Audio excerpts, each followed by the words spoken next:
Good evening and welcome to the Business Day. I'm Herman Green.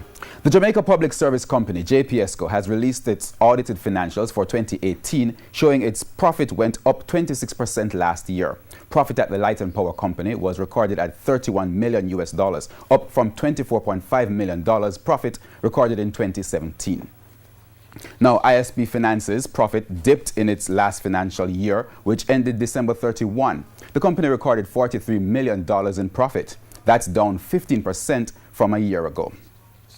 And Everything Fresh reports its profit fell by 58% last year. The company's profit was under $19 million, compared with $45 million in 2017.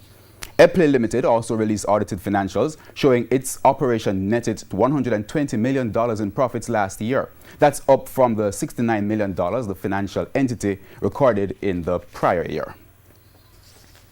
We go down to currency trading as the day ended with the US dollar selling for $125.59. The Canadian dollar is now costing $94.31. The pound sterling is going for $163.38, while the euro now sells for $142.68.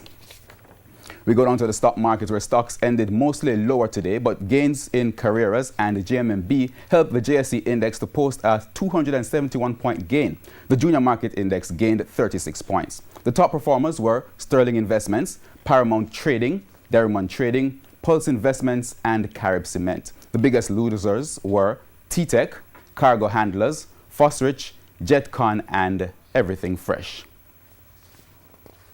And that wraps up the Business Day. I'm Herman Green. Good evening.